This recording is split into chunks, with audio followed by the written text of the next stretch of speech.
Recently I saw Furiosa, the newest movie in the Mad Max saga directed by George Miller. No spoilers in this review besides just a general overview of the film. Mad Max Fury Road is probably one of my favorite action movies of the past decade. And to hear that George Miller is coming back to make another Mad Max film of the same style, now that got me really excited for this film. And before I get to my criticisms with the film, I'm going to state the things that I liked about this movie. 1. The action and the action set pieces are quite incredible in this film. And I feel that if you are a fan of Fury Road as I am, then you will not be disappointed in what the action has to offer in this movie. The practical effects are amazing. Same thing with Fury Road or just really any apocalypse type media out there. If you love just that type of look in films, this is your film. This is probably my most unexpected thing was Chris Hemsworth's performance.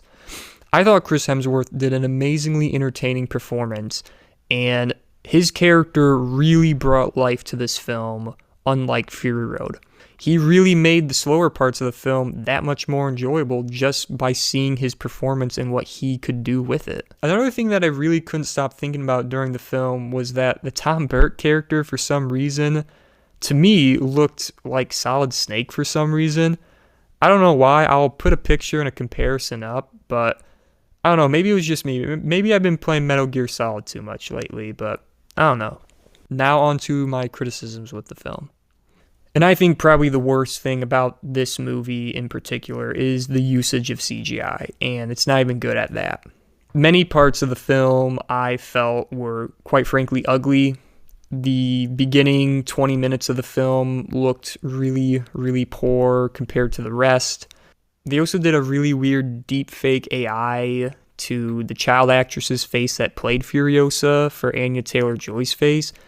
It looked really, really off when she was speaking at the beginning of the film, just kind of like that uncanny valley. I don't know, I don't think they should have done that.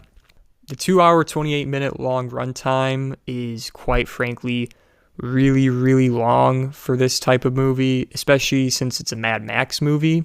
For comparison, here are the previous runtimes for the Mad Max films. As you can see, this one is by far the longest one, and I feel that it definitely shows in a lot of places.